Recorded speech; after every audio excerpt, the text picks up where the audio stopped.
Subscribe channel Truth.id dan aktifkan lonceng notifikasi untuk mendapatkan informasi seputar live streaming dan video khotbah terbaru. Posisi tombol subscribe berada di kanan atas channel kami dan jangan lupa nyalakan loncengnya.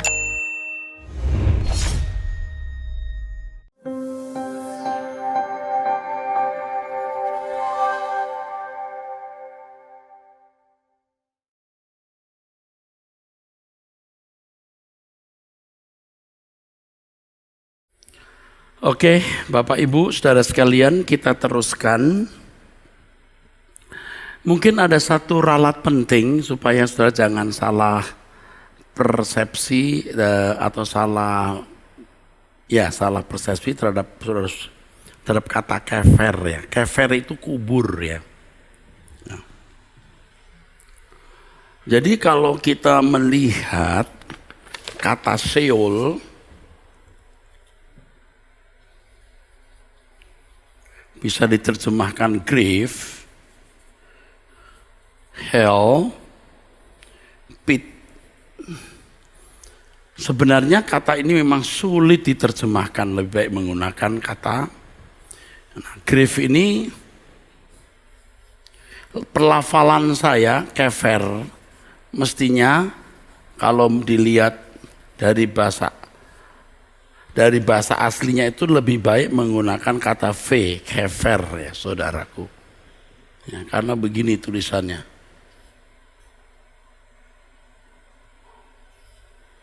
Ya. Bet. Ini vet. Kalau ada titik ini jadi bet. Kalau Rehobot itu Rehovot sebenarnya karena tidak ada. Oke.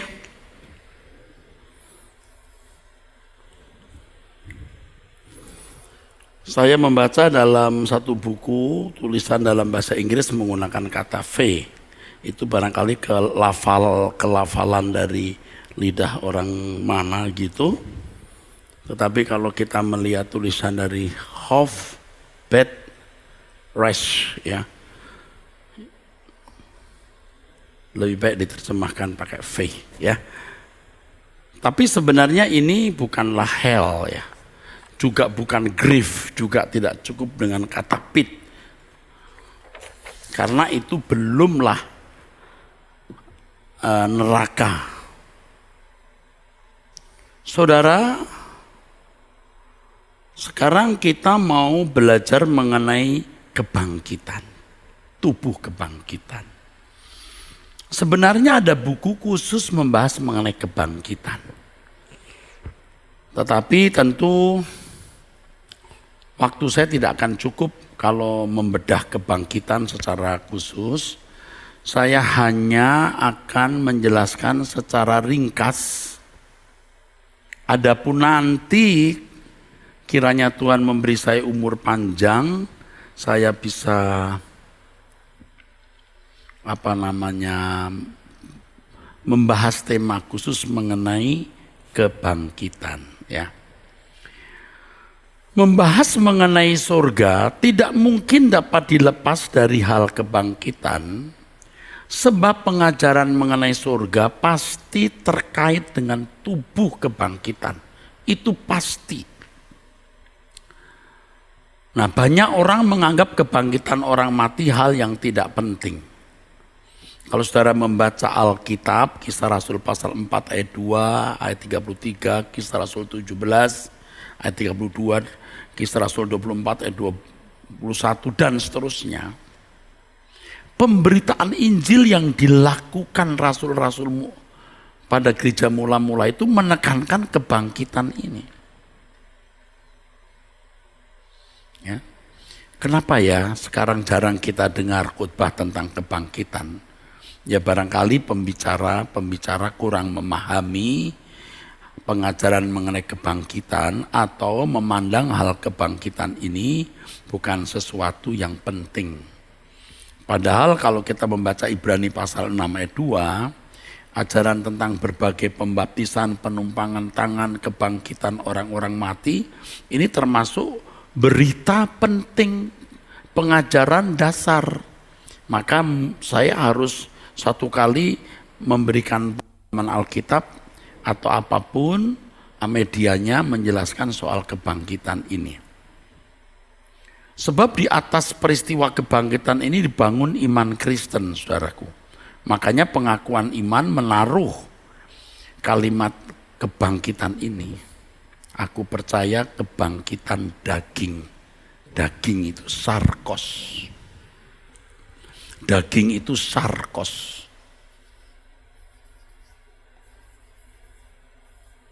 Sarkos. Jadi kebangkitan sarkos daging. Kalau Yesus tidak dibangkitkan, maka rencana Allah menciptakan makhluk manusia dari debu tanah menjadi gagal. Yesus berkata, tetapi tentang kebangkitan orang-orang mati, tidakkah kamu baca apa yang difirmankan Allah ketika ia bersabda, akulah Allah Abraham, Allah Ishak dan Allah Yakub. Ia bukanlah orang mati, tetapi Allah orang hidup. Ya, dia bukan Allah orang mati. Ya. Ayat ini menunjukkan bahwa Allah adalah Allah dari manusia yang hidup. Ya. Dari manusia yang hidup, dan manusia yang hidup itu manusia yang memiliki daging. Lukas 24 ayat 39, Yesus berkata, pegang ini, aku berdaging. Kalau hantu tidak berdaging. Jadi yang namanya hidup itu berdaging. Dia Allah orang hidup, artinya dia Allah manusia yang berdaging. Kalau tidak ada kebangkitan, maka Yahweh tidak bisa menjadi Elohim atau Allah orang atau manusia yang hidup. Sebab tidak ada manusia, maksud saya kalau tidak berdaging tidak bisa dikatakan hidup. Ya tentu Yahweh tetap menjadi Allah, tapi bukan Allahnya manusia. Sebab dia Allah manusia yang hidup. Ya, yang berdaging. Ia bukan Allah orang mati, tapi Allah orang hidup. Matius 22 ayat 32 dan beberapa ayat lain. Inilah yang diusahakan Lucifer yang jatuh, merusak tatanan dan rencana Allah.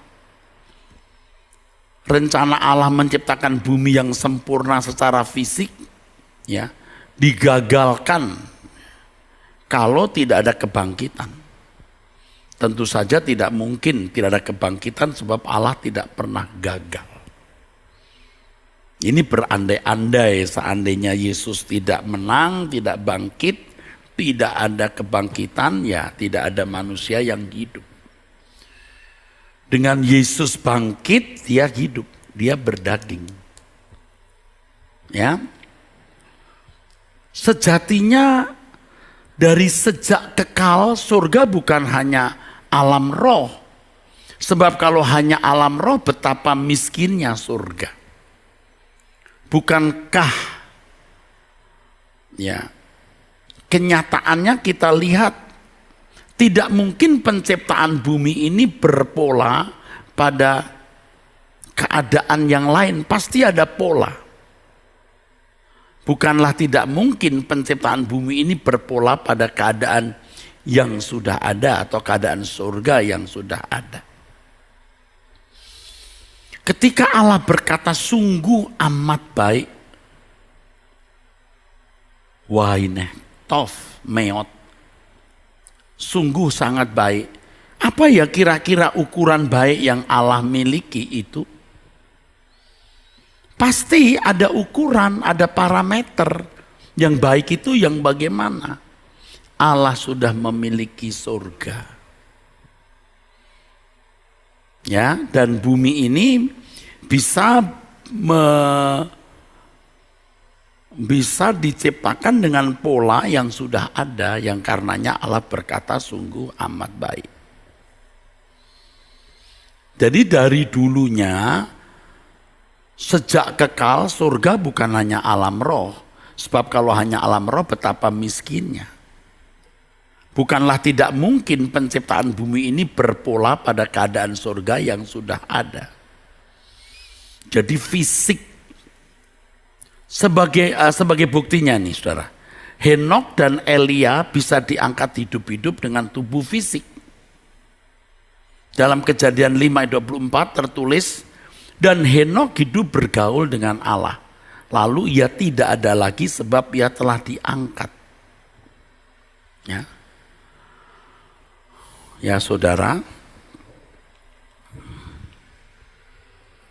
dikatakan berjalan, ya. Berjalan, ya. Ini kalau bahasa ininya begini, saudara. Halak. Waktu saya masih mahasiswa dulu, kita mau, namanya mahasiswa teologi, masih muda, ya. Kita mau jalan-jalan, kita bicara, yuk kita halak-halak. Halak-halak itu jalan-jalan. Lihat cewek namanya Isyah. Kalau cewek itu Isyah, woman itu Isa. Ya, Isyah. Isyah, ya. Isyah. Ayo kita jalan-jalan, halak-halak. Waktu di asrama kita kan takut kepala asrama tahu kita mau jalan-jalan, kita bilang halak-halak. Kalau kepala asramanya tidak bisa bahasa Ibrani, dia tidak tahu kita sedang mau halak-halak. Lihat-lihat Isa itu cewek. Nakal, ya. Kalau pagi-pagi ketemu Boker Tov, artinya good morning, ya. Boker Tov. Boker Tov, mau kemana? Boker. Boker Tov. Jadi kata halak ini menunjuk suatu pergaulan atau interaksi secara real atau nyata. Kemudian Henokh diangkat oleh Allah, tentu diangkat secara harafiah. Sebab kemudian Henokh menghilang. Bukan mati lalu hanya rohnya yang diangkat. Tetapi hilang, diangkat. Ya. Hilang, diangkat, saudaraku. Kata diangkat itu lakat. Ini kata luar biasa, lakat.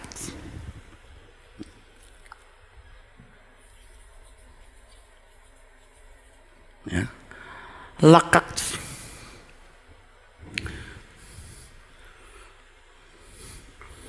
Nanti kita menemukan kata ini di dalam bahasa Yunani harpazo. Harpazo. Harpazo. Ya. Yang artinya, ya, maaf, harpazo. Yang artinya diangkat atau rapture. Wah, luar biasa, saudaraku. Ini sejajar dengan kata harpazo. Ini kalau orang belajar bahasa Yunani, Ibrani, silahkan melihat kamus. Ini sejajar dengan kata harpazo ini. Ya. Lakah, ya. Kira-kira begitu, saudaraku. Ya.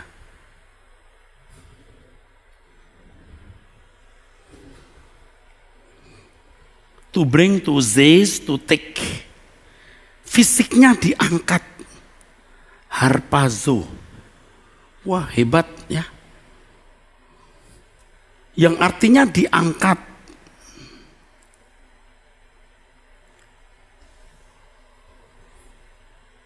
Kata diangkat ini, saudaraku, sama dengan rapture, harpazo. Bukan dibawa secara horizontal, tapi naik. Atau dalam bahasa Inggris digunakan kata bukan to bring, tapi couch up. Dipindahkan secara mendadak.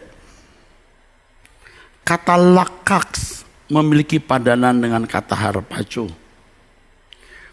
Kalau kita membaca kisah Elia, kereta berapi yang menjemput Elia adalah kereta fisik. Bukan kereta roh, kereta secara harafiah. Elia juga masih fisik. Elia dibawa ke tempat yang berkeadaan fisik atau materi. Luar biasa kan saudara, ya.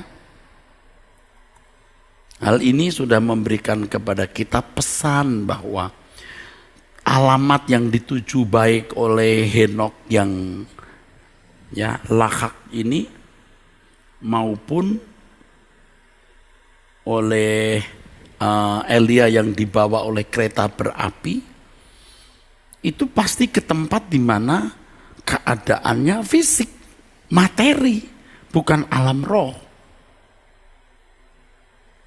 Coba kita belajar soal kebangkitan. Ini kita perlu waktu bicara ini supaya nanti saudara bisa mengerti bahwa surga itu fisik.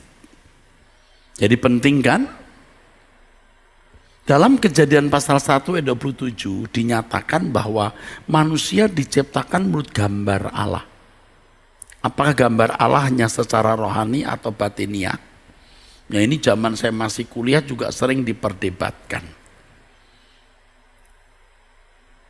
Biasanya orang tidak mau ribut, tidak mau gaduh. Ya seperti saya juga sebenarnya tidak mau gaduh. Saya cukup berkata ya menurut gambar Allah secara rohani, secara batiniah, secara moral. Tetapi siapa yang berani jamin itu? Kata selem, ya, segambar itu, apakah hanya batiniah saja? Kan tidak bisa, tidak ada yang bisa menjamin. Kata segambar itu, selem itu, ya. Apakah kata segambar atau selem itu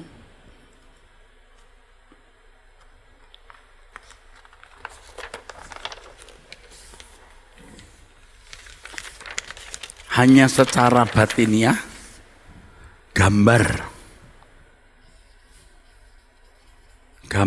ya,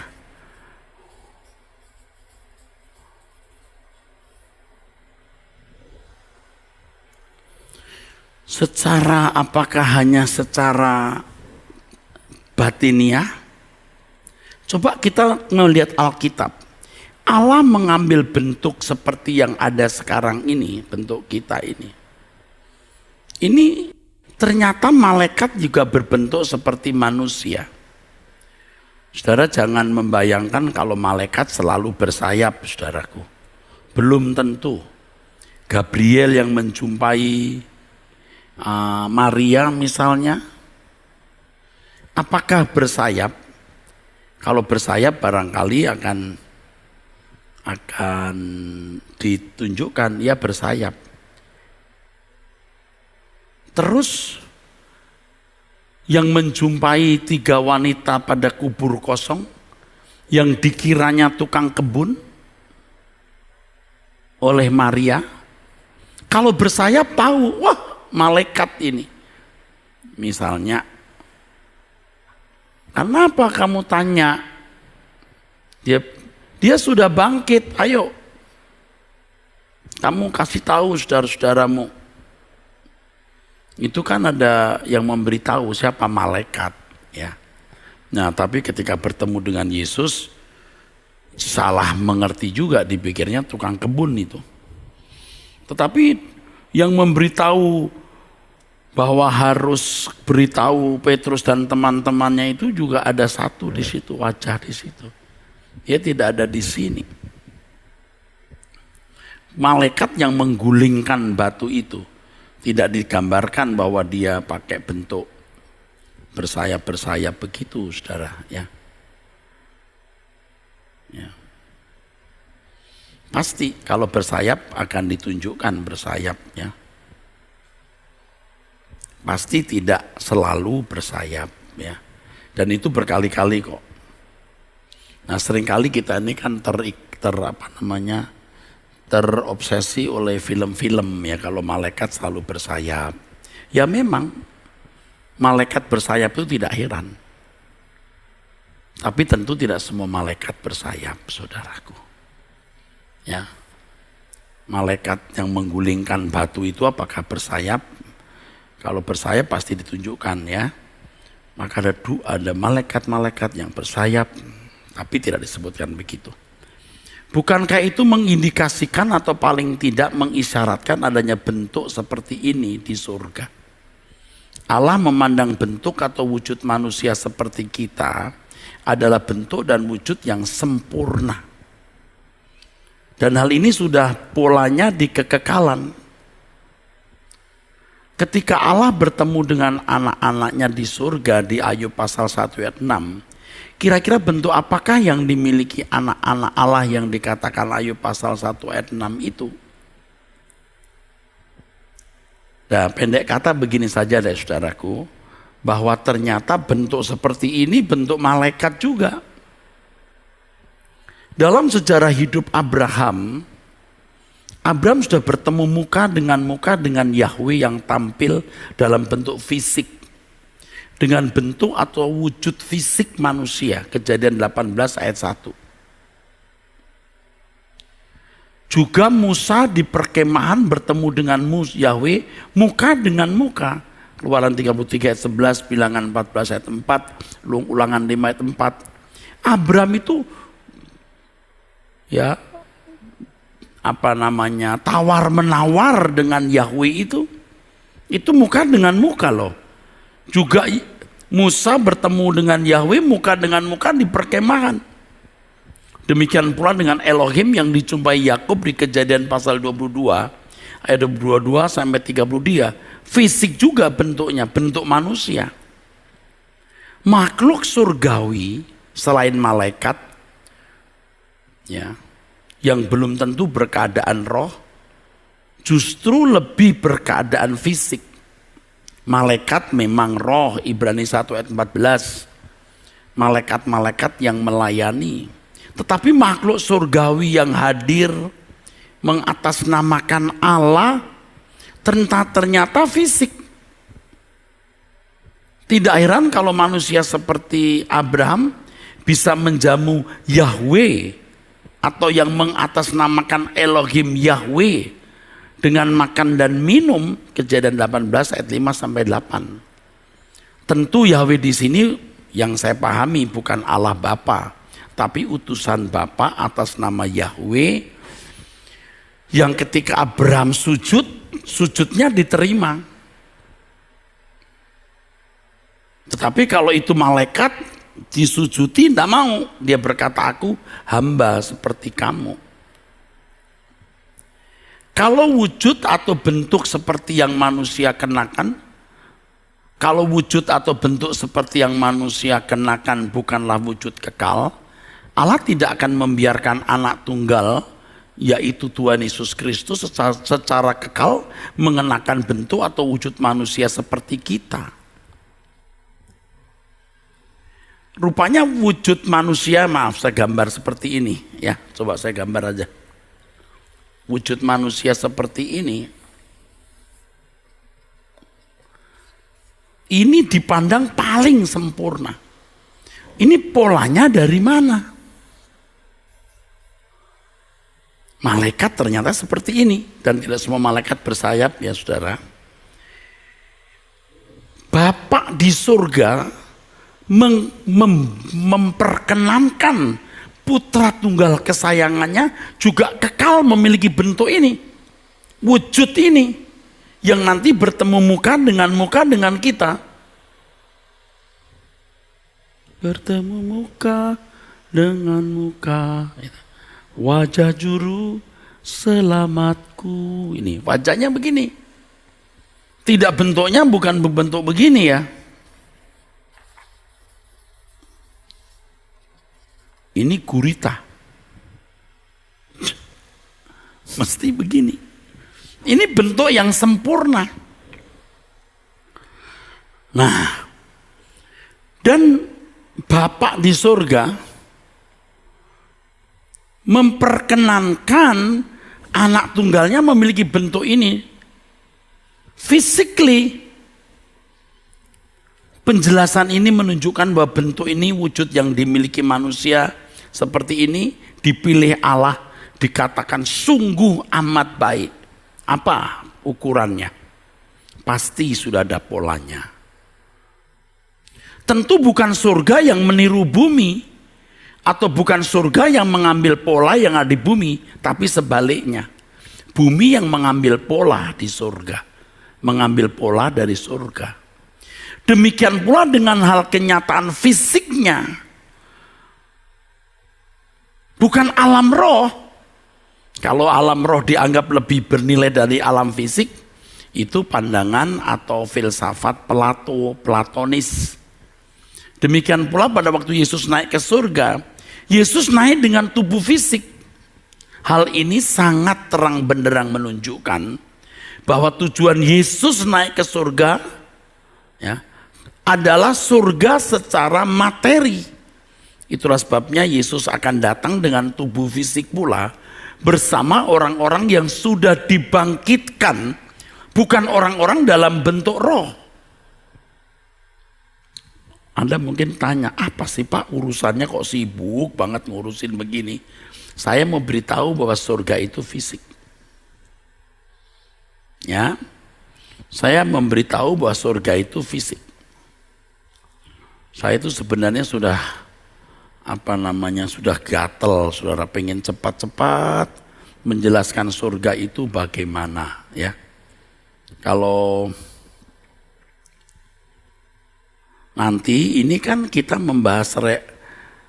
sudah membahas intermediate state, Firdaus, Gehenna dengan cepat ya, tubuh kebangkitan. Nanti butir-butir pembahasan berikutnya rahasia ya. Rahasia surga yang tersembunyi, lokasi surga, surga bukan alam roh, Yerusalem, rumah Bapa, hakikat abadi, etos kerja ya. Etos kerja di surga, pemerintahan yang akan datang ya. Mengenai masyarakat di kerajaan surga, dinamika surga, daun pohon kehidupan, ikatan keluarga di surga. Lalu bab yang akan menggetarkan, apakah di surga ada perkawinan, ya, batas nanti kita akan bicara mengenai batas ikatan perkawinan sampai di mana. Lalu penglihatan mengenai surga, keberadaan menerima janji Allah dan seterusnya. Maka tidak cukup saya diberi waktu hanya 7 kali, tidak cukup. Ini baru pertemuan keberapa ini? Belum separuh, saudara. Dan hari ini tubuh kebangkitan pun saya tidak yakin cukup waktunya. Sudah berusaha untuk pelan-pelan saja, saya lihat saudara pasti ada yang, karena di sini ada beberapa orang ngeliatin saya gini. Ini bingung atau ngerti ya. Oke, saya ulangi, kalau wujud atau bentuk seperti yang manusia kenakan bukanlah wujud kekal, Allah tidak akan membiarkan anak tunggalnya secara kekal mengenakan bentuk atau wujud seperti itu. Nah, penjelasan ini menunjukkan bahwa bentuk atau wujud yang dimiliki manusia, wujud yang dipilih Allah yang dikatakan sungguh amat baik. Ini bentuk dan wujud yang sudah ada di surga. Tentu bukan surga yang meniru bumi atau bukan surga yang mengambil pola yang ada di bumi. Tetapi bumi yang mengambil pola apa yang sudah ada di surga. Demikian pula dengan hal kenyataan fisiknya. Bukan alam roh. Tadi sudah saya singgung bagaimana Henok diangkat, Elia diangkat, keretanya juga fisik. Ya, kalau dikatakan berapi, itu kan bukan api-apian, pasti dengan suara gemuruh, wah, pasti diangkat. Hal ini sangat terang benderang menunjukkan bahwa tujuan Yesus naik ke surga adalah fisik. Maka Yesus waktu diangkat ke surga pun juga fisik, datangnya pun juga physically.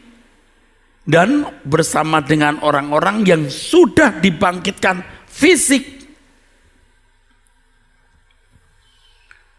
Kenapa sih Pak sibuk ngurusin soal kebangkitan fisik? Supaya Anda nanti tahu surga itu fisik. Nanti penjelasan yang masih panjang. Dalam doa Bapa kami, Yesus mengajarkan kita kalimat, datanglah kerajaanmu, jadilah kehendakmu di bumi seperti di surga. Sangatlah tidak mungkin kalau keadaan surga berbeda dengan keadaan bumi, walau tentu surga memiliki kesempurnaan lebih dari bumi.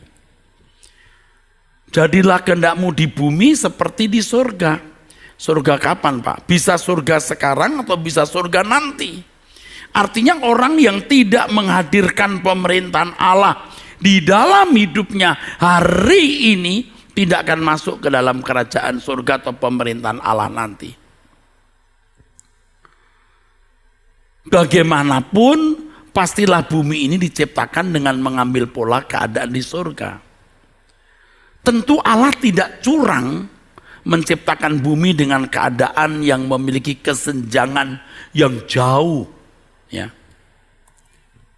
Sehingga manusia tidak bisa menikmati kehidupan di bumi seperti ini. Lalu kemudian nanti di surga suasananya lain. Oh, tapi lebih bahagia. Oh, lebih bagus. Macam apa? Tentu seperti yang kita miliki sekarang, tapi dalam keadaan yang 100 kali lipat lebih baik. Bukan dengan pola atau bentuk yang berbeda. Kalau Tuhan Yesus berkata kamu akan dapat 100 kali lipat, ya harus 100 kali lipat dari keadaan yang ada hari ini. Mengorbankan 1 kelereng ya dapat 100 kelereng. Tidak 1 kelereng dikorbankan dapat 100 bola plastik, kan enggak? Mengorbankan 1 butir bakso dapat 100 bola, kan enggak? Bakso juga, tapi 100 jumlahnya. Nikmatnya juga 100 kali lipat. Kalau Abraham disuruh keluar dari Ur Kasdim, pasti apa yang dipahami Abraham ya negeri seperti yang dia tahu. Dan pada waktu Abraham sebelum meninggal, dia melambai-lambai dari jauh. Dia tahu macam itu namanya negeri. Ibrani pasal 11.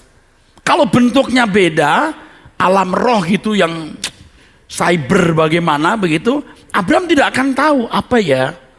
Karena persepsi Abraham mengenai negeri itu demikian, dia tahu itu. Ya pasti suasananya seperti bumi ini tetapi sempurna. Ya. Oke deh ya. Gambaran kesenjangan itu dihembuskan oleh agama-agama suku atau agama-agama lain yang selalu menggambarkan alam dewa mereka itu seperti kayangan atau seperti nirwana misalnya, yang jauh berbeda dengan alam manusia. Manusia itu anak-anak Allah yang bisa berinteraksi dengan Allah. Tentu saja keadaan bumi yang diciptakan tidak bersenjang jauh dari surga. Kalau dalam kitab Wahyu ditunjukkan penggambaran surga yang begitu spektakuler, oh beda kok Pak, di kitab Wahyu itu luar biasa, itu kan tahta, bukan area di luar istana. Coba di luar istana, ya seperti bumi ini saudara. Saya membayangkan seandainya manusia tidak jatuh dalam dosa, anak Allah, Tuhan Yesus turun ke bumi, ya bisa berdialog dengan kita, bisa makan bersama dengan kita. Tidak mungkinlah Yesus datang begini, pulangnya begini. Datangnya begini, pulangnya begini. Pasti datangnya begini, pulangnya juga begini. Tapi tubuhnya tubuh kemuliaan yang tidak bisa mati. Dan Allah memilih itu bentuk sempurna. Bentuknya dan sifatnya kekal. Sifatnya materi. Maka Yesus berkata, kau akan makan minum bersama dengan aku. Pasti bukan makan minum alam roh, ala roh. Bukan alam ya, boleh alam roh, ala roh, bukan ala roh. Ya makan minum, karena Tuhan mengatakan sungguh amat baik. Dengan kebangkitan Yesus, manusia memiliki pengharapan kebangkitan dari antara orang mati. Inilah yang seharusnya membahagiakan hati kita, yang oleh karenanya kebangkitan Yesus dirayakan. kita hidup penuh pengharapan, saudaraku. Dan Yesus memperjuangkan itu dengan doa dan ratap tangis, Ibrani 5 ayat 17, sehingga ia dibangkitkan. Adalah aneh kalau ada orang Kristen yang tidak merindukan kebangkitan dan menganggapnya sesuatu yang penting. Sebab kalau kita membaca Filipi 3 ayat 7 sampai 9, Paulus rela meninggalkan segala sesuatu dan hidup dalam perjuangan. Itu akhirnya ujungnya adalah dibangkitkan. Menerima kebangkitan bersama Yesus. Kebangkitan Yesus membuktikan bahwa ia taat kepada Bapa sampai mati. Ya. Saudaraku sekalian, kalau Tuhan Yesus tidak bangkit berarti tidak akan ada kebangkitan orang mati. Semua manusia yang pernah hidup hanya menjadi roh atau menjadi hantu. Dengan demikian sia-sia mempercayai Yesus. Tetapi kata Paulus 1 Korintus 15 ayat 16 dan 17, dia bangkit. Dan ini menjadi landasan iman kita. Kalau Yesus gagal menjadi juru selamat, maka pemerintahan dunia ini atau juga bisa surga tidak ada dalam tangan Tuhan Yesus, tapi di tangan iblis atau Lucifer. Sebenarnya iblis itu tidak bermaksud membawa kita ke neraka karena dia juga tidak di neraka. Dia mau membawa kita di surganya dia. Surga di mana pemerintahannya adalah Lucifer. Dan itu sebenarnya bukan surga. Puji Tuhan, Yesus menang. Ya, dengan Yesus menang manusia bisa berdaging. Secara fisik. Seperti rencana Allah semula menciptakan manusia menurut gambar dan rupanya, baik moralnya maupun fisiknya. Iblis kalah. Iblis akan dihukum di dalam lautan api, danau api yaitu bumi ini. Dan kita akan diangkat Tuhan ke surga. Ke rumah Bapa. Atau langit baru, bumi baru. Yesus adalah yang sulung di antara banyak saudara. Artinya seperti dia bisa menjadi seorang yang berkarakter ilahi. Melakukan kehendak Bapa, kita juga bisa. Kristus dibangkitkan, kita juga akan dibangkitkan seperti dia. Dia menjadi yang sulung dari orang-orang yang telah meninggal. Dan kita yang mengikuti jejak Yesus. Yesus menjadi sulung dalam moral karakter kita. Juga menjadi yang sulung dalam kebangkitan, kita pun akan dibangkitkan bersama dengan dia. Tuhan Yesus, saudaraku sekalian, menampilkan peragaan yang luar biasa setelah kebangkitannya, saudara.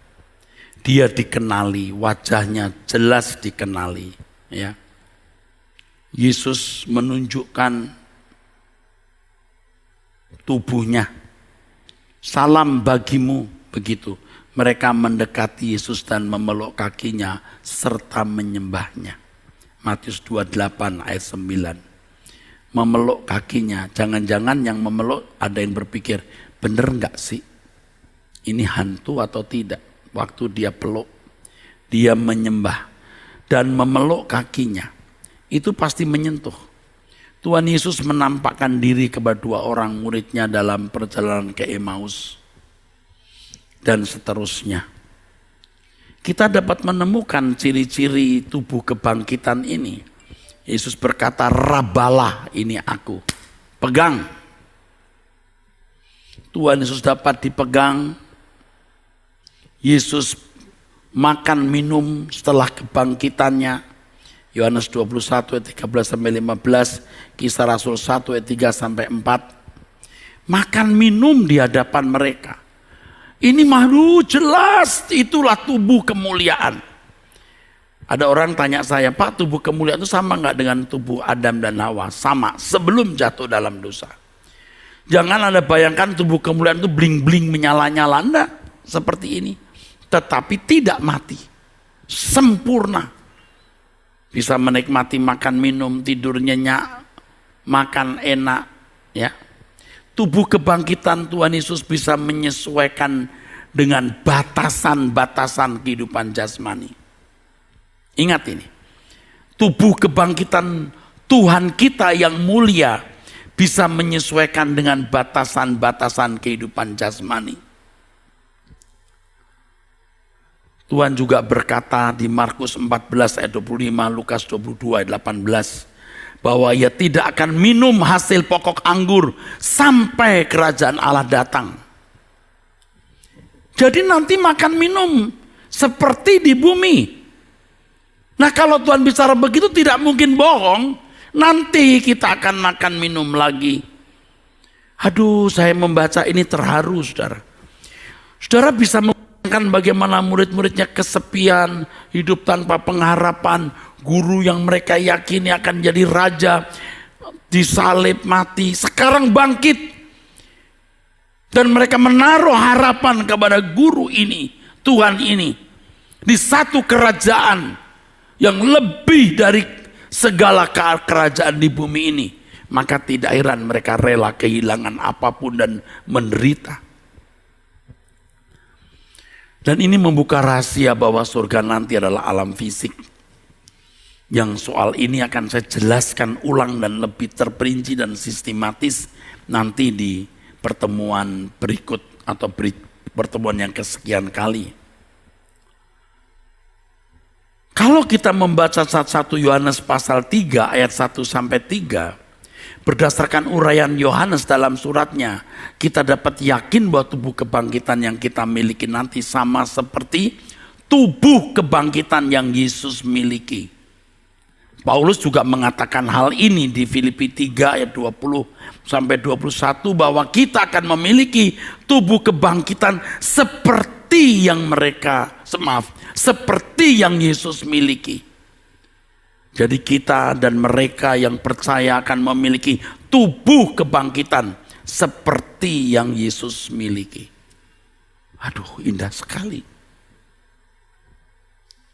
Kita akan memiliki tubuh yang baru. Saudara yang cacat hari ini, ya, yang tidak utuh, yang invalid, yang sakit-sakitan, kita akan memiliki tubuh yang baru. Aduh, saudaraku, ini yang mestinya kita rindukan, saudaraku. Dengan demikian kematian bukanlah akhir kehidupan dan pemisahan kekal. Kematian itu perpisahan sementara, lalu kita ketemu lagi nanti di langit baru, bumi baru. Wahyu 21 ayat 1 sampai 4. Sebenarnya soal kebangkitan ini di perjanjian lama sudah dikemukakan berulang-ulang. Yesaya pasal 26 ayat 19, Daniel 12 ayat 2, Zakaria 14 ayat 5 dan lain sebagainya. Saya sudah singgung ya saudaraku bahwa Daniel pasal 12 ayat yang kedua bahwa dinyatakan bahwa semua orang mati akan bangkit. Sebagian untuk mendapat hidup yang kekal, sebagian untuk mengalami kehinaan yang kekal. Dalam perjanjian baru kita menemukan banyak ayat yang berbicara mengenai kebangkitan ini. Yang diucapkan oleh Tuhan Yesus sendiri. Yohanes 5 ayat 28, 29, Yohanes 11 ayat 25. Nanti kalau kita bicara tema soal kebangkitan, ayat ini kita buka, kita bedah. Ya, kebangkitan itu satu realitas. 1 Korintus 15 ayat 20 sampai 23, Wahyu 24 sampai 5. Ini realitas. Mazmur 16 ayat 8 sampai 10.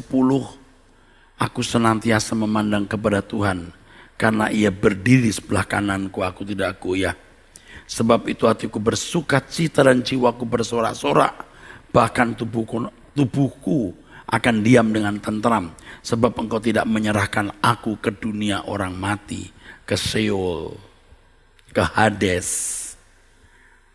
Ya saudaraku, dunia orang mati di sini Sheol, tidak tetap ada di Sheol, tidak tetap ada di intermediate itu, tapi akan membawa aku bangkit. Allah akan membebaskan aku dari dunia orang mati. Mazmur pasal 49 ayat 15 dan 16. Rupanya pengharapan kebangkitan ini sudah ada juga di perjanjian lama. Nah, persoalannya adalah bagian mana dalam hidup manusia yang dibangkitkan. Oke, sebelum saya teruskan,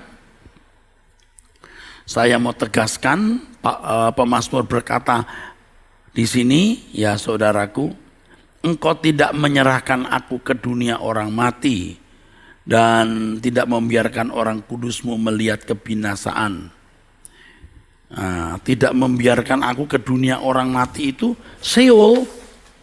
Dunia orang mati itu Sheol. Engkau tidak membawa aku dunia orang mati. Ini loh, Sheol. Tapi engkau akan membangkitkan aku. Setelah mati dibawa ke sini. Tapi engkau akan tidak membiarkan aku di sini terus. Engkau akan membangkitkan aku dan tentu akan membawanya ke Samayim, surga. Ya, ini kalau orang Ibrani Samayim, Samayim, huruf yang manis ya. Ini surga, Samayim. Ya, oh luar biasa. Lalu apanya yang dibangkitkan, Pak? Nah, ini harus mengerti kalau orang-orang Kristen itu ada yang berpandangan bahwa yang dibangkitkan tulangnya. Berdasarkan Yeskiel 37 ayat 5 sampai 14, tulang-tulang dibangkitkan. Maksudnya tulang-tulang itu gambaran dari bangsa Israel. Bukan tulang yang dibangkitkan. Kalau Anda membaca Yeskiel itu, Yeskiel 37 ayat 5 sampai 14 itu tulang-tulang menggambarkan bangsa Israel. Bukan daging beneran, real bone, bukan. Itu menggambarkan bangsa Israel yang dibangkitkan. Apanya yang dibangkitkan? Nah, ini bisa saja DNA-nya yang tidak rusak sekalipun terbakar atau sekalipun tubuhnya hancur. Tubuh kebangkitan kita bukan berasal dari tubuh fana ini. Kecuali yang masih hidup tatkala Tuhan sudah datang kembali, tubuh diubahkan sekejap. Jadi tubuh ini tidak mendapat bagian dalam kerajaan surga. Artinya tubuh ini akan mati, surga kekal, diubahkan dalam sekejap, baru kita akan bisa dibawa. Tubuh kebangkitan tidaklah membuat seorang berwajah lain. Jadi tetap memiliki wajah yang bisa dikenali. Itu luar biasa. Nanti kita akan saling mengenal. Ini temanku, ini pasangan hidupku, ya.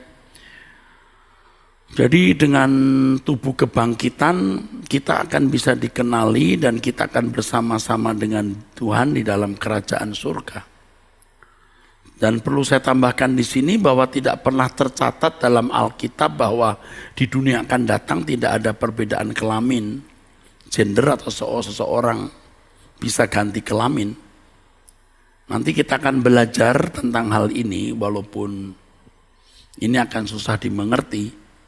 Kalau saudara membaca Sakaria 5 ayat 9, ada perempuan bersayap, Isyah itu wanita. Isyah berarti wife, bersayap bukan tidak mungkin ini malaikat, tapi bergender perempuan. Ya. Nanti akan saya buktikan bahwa di dalam kerajaan surga itu ada gender. Ya. Tetapi saya tidak mengatakan pasti selalu ada perkawinan. Ingat, saya tidak mengatakan pasti ada perkawinan. Tapi saya tidak mengatakan, tapi saya tidak menutup kemungkinan adanya perkawinan. Jadi abstain dan terserah saudara memiliki pandangan. Bagaimana itu Pak? Terlalu dini saya bicara sekarang. Saya akan bicara nanti ya. Jadi saudara-saudaraku sekalian, saya kira apa yang saya kemukakan ini cukup. Sudah ngebut sekenceng-kencengnya. Saya berharap saudara bisa menangkap nanti bisa mengulangi apa yang saya kemukakan